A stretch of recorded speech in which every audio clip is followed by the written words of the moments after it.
Start streaming. Oh, cute. Yeah, right? And we're on. We're live. Hey, guys. Didn't receive your content yet. There we go. Happy weekend. Happy Sunday. Hi, guys. Happy 2nd of July. Happy Canada Day yesterday. And the 4th on Tuesday. We don't have any special days today in my country, but okay, whatever. Happy Sunday. Happy Sunday. How are you guys? We're good. Just got up. Look a little tired. Try not to be tired. Hey, coffee. So, good morning and welcome to another live stream. Me, Lingling from lenaaround, and Alicia. Me from Amaetv. Yes, I think we just need a little bit of battery for the poor computer. This is our first live stream together on your channel. Oh yeah, that's true. We've done 2 live streams on my channel. Oh, Lingling yeah. has joined me. That's true. If you They've been fun. haven't seen it yet, you should check out. We've done a few collaborations back and forth with each other. You should definitely check that out if you have time on Amaetv. Amaetv. Amaetv. Yes. So today we're going to share some of our experience from Asia. We actually met in the Philippines in October, right? Yeah. 2016. Yeah. Philippines. Yeah. And both of us have been quite a lot around. Like, what's your top 5 from Asia? Like, have you been around 5 countries? Yeah, I actually went, I don't know. I went to the Philippines because I was dying to go back to Southeast Asia because I had traveled in Indonesia and Malaysia prior to that. I think just those 2 countries, Indonesia, Malaysia, Singapore, and I was in Japan only briefly, but I was dying to get back to Southeast Asia because I loved Indonesia and I thought the Philippines would be similar, so that's why I ended up there. Yes. Yeah. That's pretty awesome. So I was in the Philippines, but only for a very short amount of time for the travel conference. But then I also traveled to Korea, which was pretty cool. And I've also been around Southeast Asia. I stayed in Malaysia for a month. One time I was like, wow. China is annoying, I'm going to Malaysia. And then I stayed there, actually just besides Chinatown, so not a big difference. Yeah. But it was interesting. I really liked it. Malaysia is a beautiful country as well. And Thailand, of course, and Laos. But it's so hot and humid. It is. It's a little too hot for me. But anyway, so today we're going to share a few top tips on how to kind of travel around safely in Asia. We're trying to cover most of the areas. Yeah, of course, it's difficult to say because Asia is a big place, so there are a lot of different countries, but we'll try and share our experience with you guys. And if you have any questions, just leave a comment and we'll answer while we're talking here. Yeah. We've got tips with stories. Tips with stories. Yes, that's very true. Okay, let's just see if it's all running correctly here first. Should be okay. Yeah. Okay. Live streaming is challenging. Thank you, Jessie. Jessie sent the Hi, link. Jessie. Awesome. I don't like that it's orange here. Guys, let us know if the quality is okay. I'm a little scared that it's not. And I'm not sure how to make it better, but please let us know if the quality is okay. Hi, Daryl. 2 best shirts at VidCon. Thank you. Thank you. Yeah, okay, so let's just get started here on our travel tips. The first one I am going to share is that tip number 1, you should keep your stuff on you, especially valuables, expensive electronics devices. So I will share this story with you guys, and then you'll know why I'm very, very much focused on this when I'm traveling around Asia. I was in Thailand, and I just arrived in Thailand, and the first day I was going with a bus to a destination up north. I think it's North Chiang Mai. It's north, yeah. And I got on the bus. I put all my luggage, my backpack in the bottom of the bus. Yeah. And I'm used to in China, it's totally fine. It just stays in there for 10 hours. And then when you get out on the other side, you grab your luggage again. But when I grabbed my luggage again, after a few hours, I opened up and I realized, oh, my camera is not here. My phone is not here. I had an extra phone. My external hard drive is not here. Everything was gone. And luckily my camera was like a small camera and I'd used it for quite a while, so that was not the worst.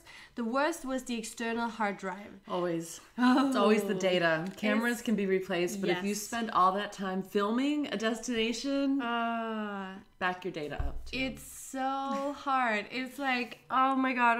Sad is what it is. So it's sad. Depressing. Yes. It's soul shattering. Yeah, I literally sat down and cried for an hour. I was just like, oh my god, pictures for 3 years, they're just gone. And like, luckily I did share a lot on Facebook before, so I had a lot of albums, and now on Facebook you can kind of like download them again, which is amazing. But the quality, and like I only shared the best ones and I didn't share everything, so I was a little sad that day. Yeah, so guys, remember, always have all your valuables on you.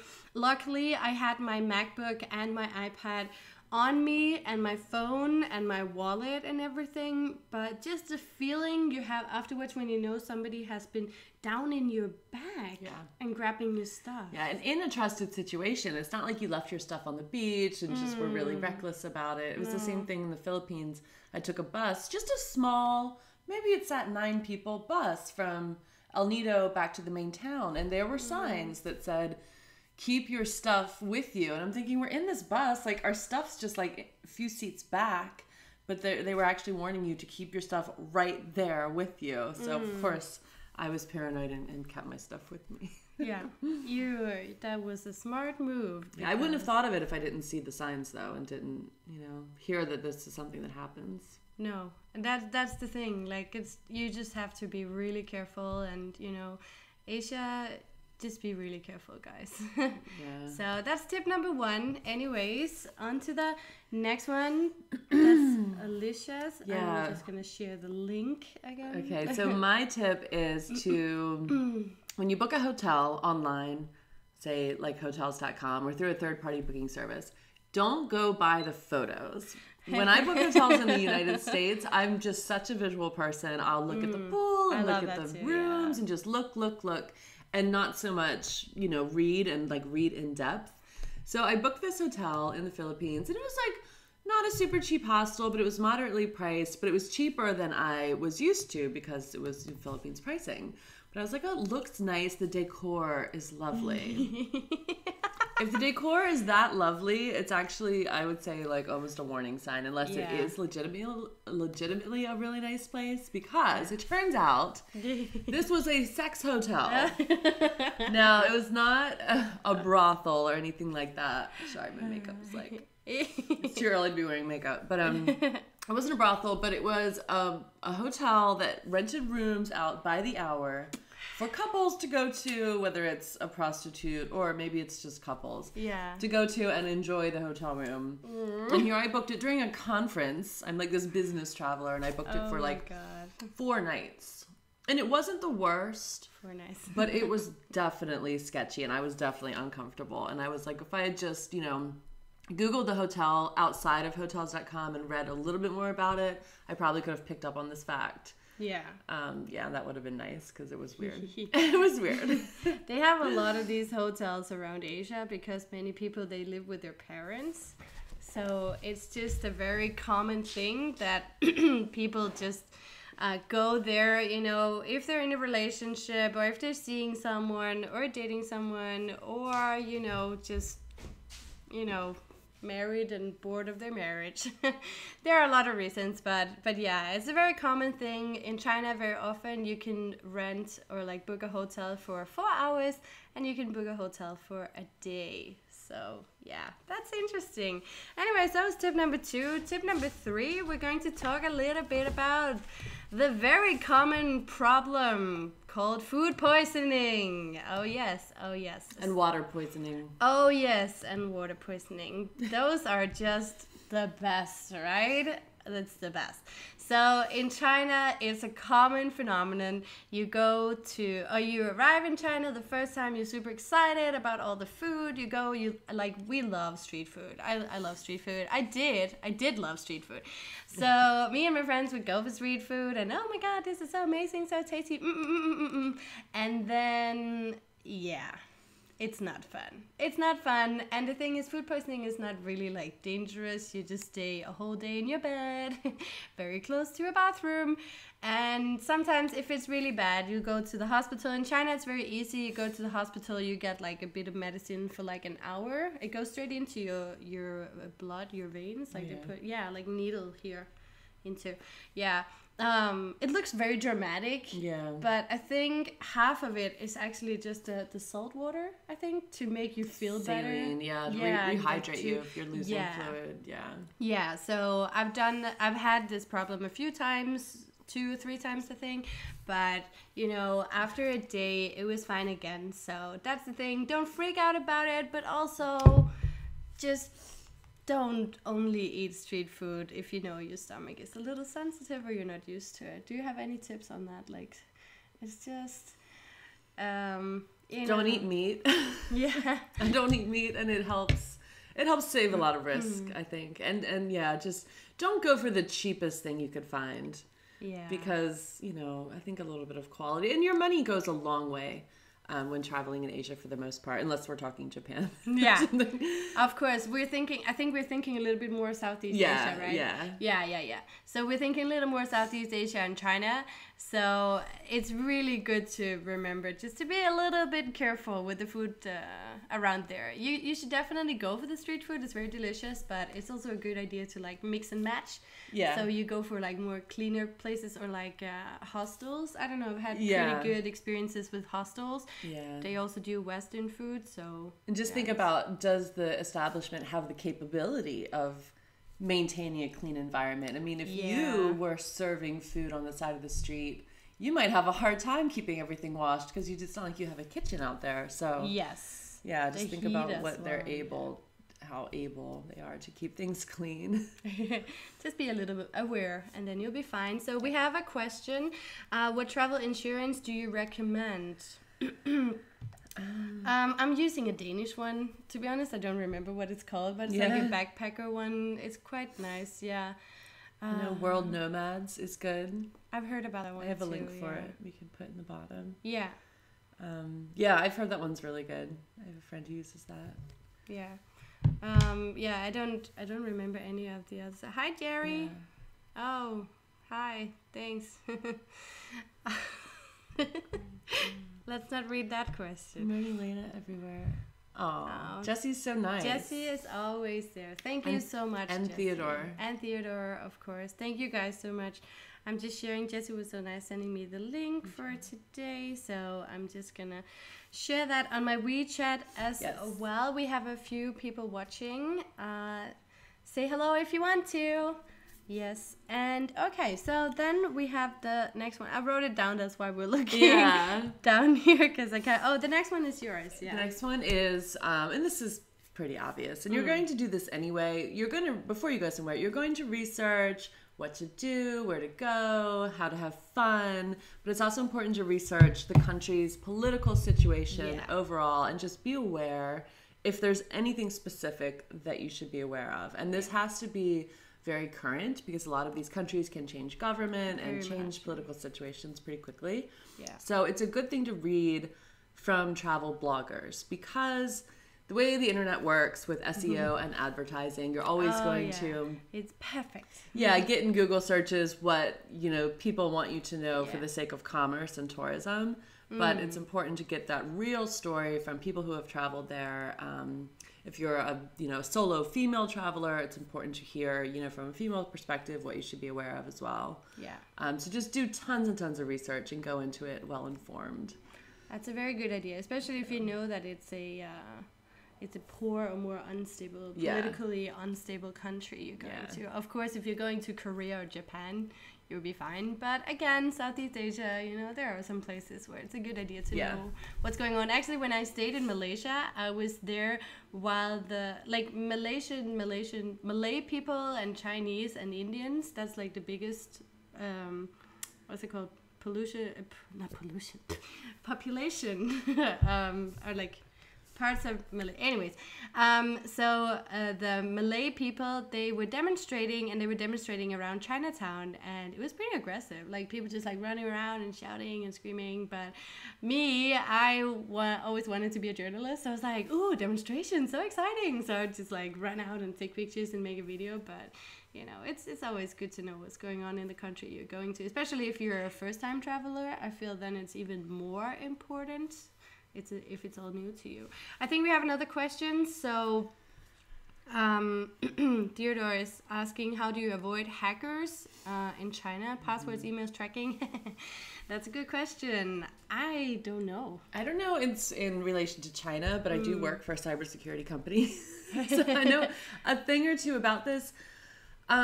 Pretty much if you're on an open network, if you're using Wi-Fi at a coffee shop or a hotel, something called sniffing is very, very easy. And sniffing?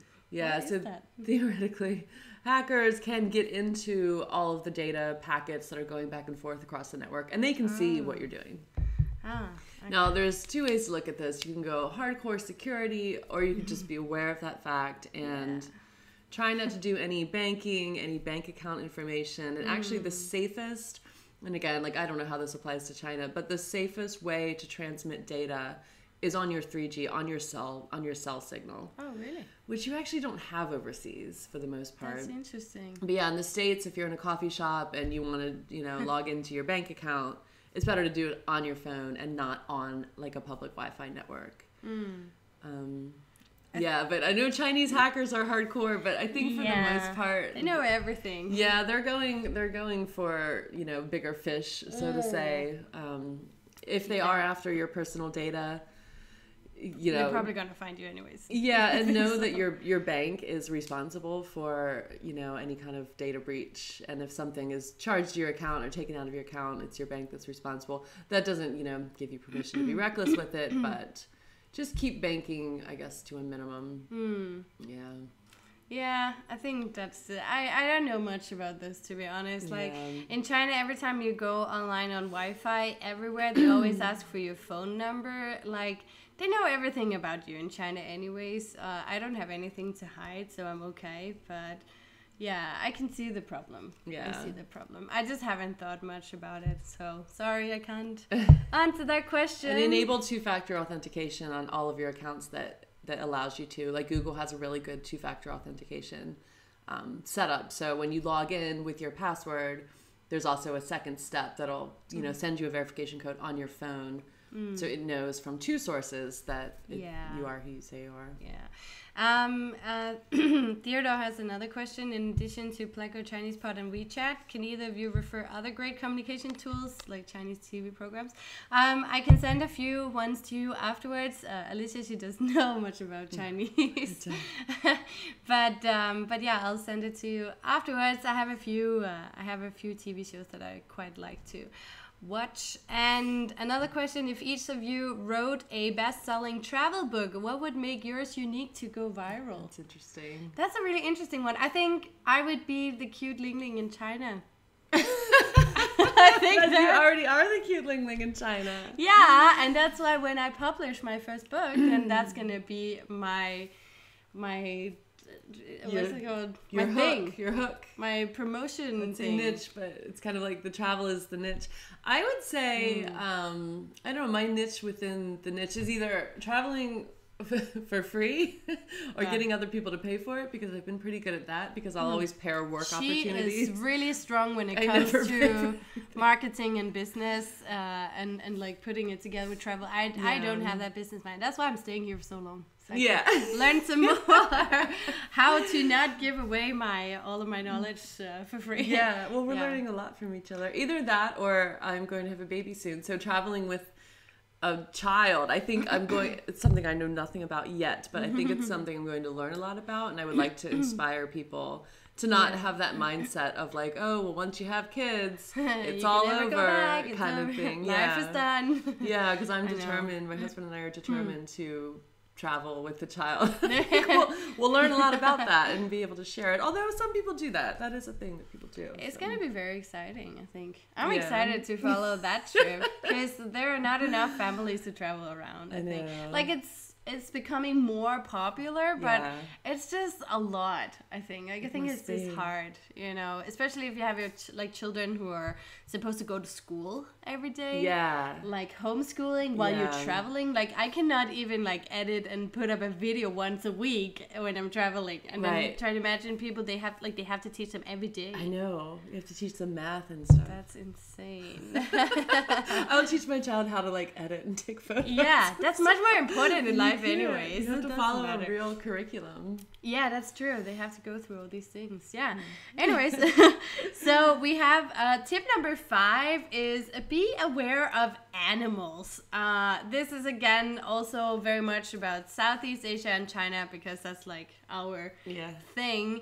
One story is that I was in South China once out in the mountains and there were a lot of monkeys there, and monkeys are really cute, but you do not want to fight with them. So I was eating just a little biscuit and the monkey went crazy, and then another one came and they were screaming and they were about to attack me, and I was so freaking scared because there are no fences, you know, they're standing just right there next to you, and like oh my god, I was screaming. I've never screamed that much in my life. And then another Chinese tourist, he came and like, ha ha ha, don't be scared. And I was just like, you have no idea. If this monkey will bite me, then I'll, yeah. You know, in the middle of nowhere, like, then I would have to run to a hospital, I guess. I know. Right? Sometimes, if they bite. Yeah. Well, it's like, we don't know. You never know. I think we realized yesterday, it's like the mid-sized animals that you're not sure whether or not they're dangerous. Like, if you saw a lion, you would freak out and you would get shelter. But we were at a lake yesterday, and we're sitting down to take a photo, and this goose, it was a big goose, was like coming over, and we were like, is this a chill situation, or do we need to get up and like kind of just walk away a little bit? We knew it wasn't going to like kill us, but it can snap and bite. Yeah. And that's the thing with monkeys. Like, monkeys are so cute. Everyone has watched Curious George, right? Like, and they're so small and just like sitting around and jumping and running. Like, you know, it's cute. But do not feed them, and do not eat anything when you are near monkeys, because they want it. They want everything that you have. And they're not shy. No. They're very used to tourists as well. And like the ones that are in China, they were really aggressive. I was scared because everyone just feed them all the time. That's really another thing is also, if you like dogs, street dogs in Southeast Asia or China, or dogs in general in China, don't go and like, they're different. The dogs are very different. They're wild. Yeah. They're feral. Yeah. For them, a lot of them. They're not pets. No. They don't live in people's houses, and they're starving, unfortunately. Oh, you know, I have another tip I want to say about Southeast Asia. So because animal rights isn't as much of a thing just generally, and it's kind of like a free-for-all of how to make money from the tourists. There's a lot of situations with wild animals that are kept enslaved and drugged even, and it entices tourists to come. Like, have you ever seen someone with like a tiger? Oh, I hate that picture. Like, that tiger has been captured, it has been tortured, it has been drugged in order to just, you know, sit there and take pictures with tourists. So it's very tempting to like get that photo and to like ride elephants. Elephants are another situation. They have to be beaten and broken down in order to let people ride on their backs. Like, they're not horses. They don't want people on their backs. So if you are supporting those situations and paying money, you're supporting the whole economy that offers these services, and it's not a good thing to do. So don't do it. Yeah, you won't be. I don't think you'll be unsafe doing it. So it's not really a safety tip, but I recommend not doing that. This is a good idea not to do it. You can find elephant sanctuaries around. Yeah, where they rescued elephants, and then you can go and take a picture of them. Yeah, and, interact like, with them, feed them, but maybe not take a ride them. shower with them. I was a little scared of that because they were so Sleep big. with them. Yeah. Cuddle up. Just a little cuddle. Yeah, the baby elephants. They're so cute, but you know, just be aware. So yeah, that's our tips for today. More questions. I think there was another. What are the best ways to avoid illegal taxis? Illegal taxis. So in China, my tip is just always get the price before you get in.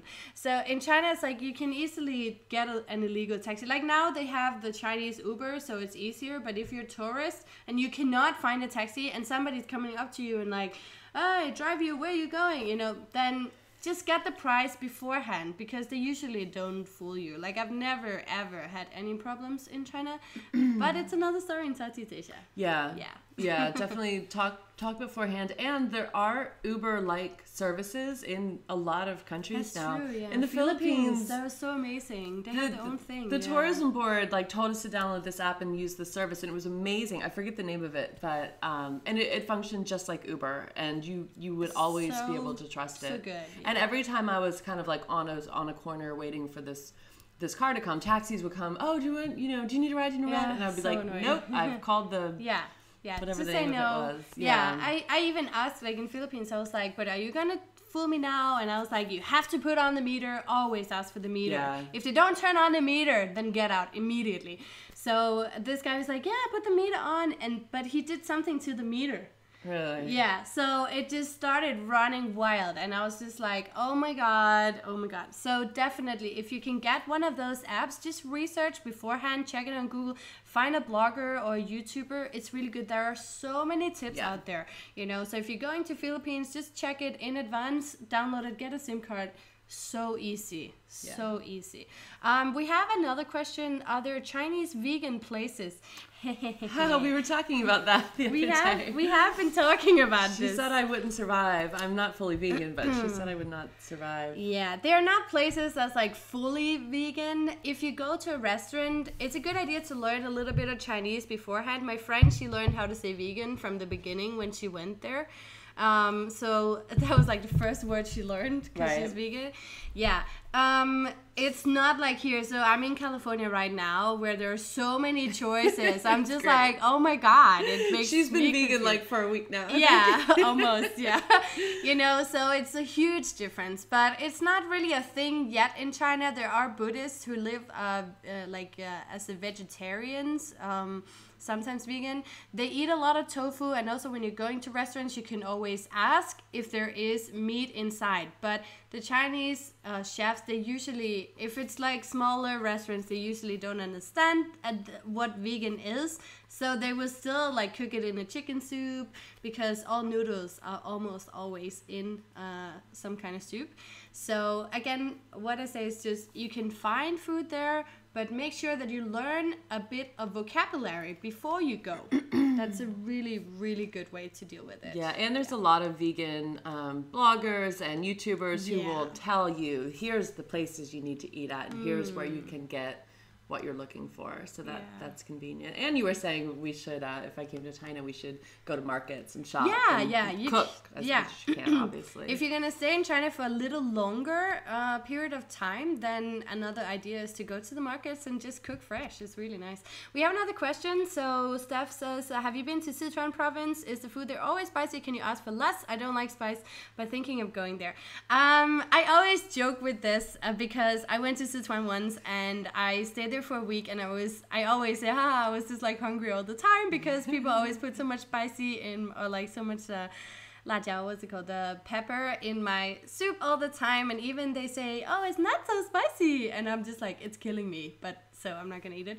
Of course you can find food that's not that spicy. It's just very, if you go to one place, you know, if you go to Denmark, then most of the food is like more salty.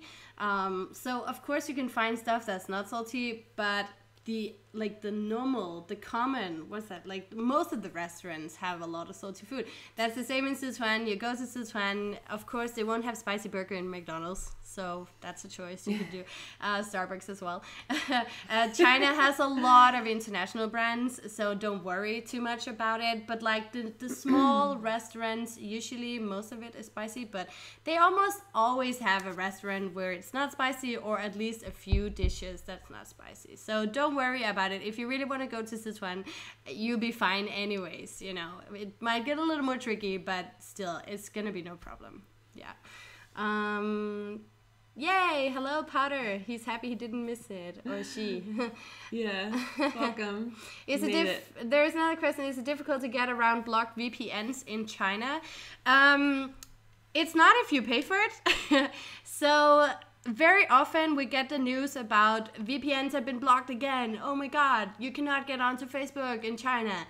This is not the truth. They just block the VPNs that's for free. So they call it illegal VPNs versus the legal VPNs, which is weird because VPN in general should be illegal, right? Because they block the internet and now you can open it again.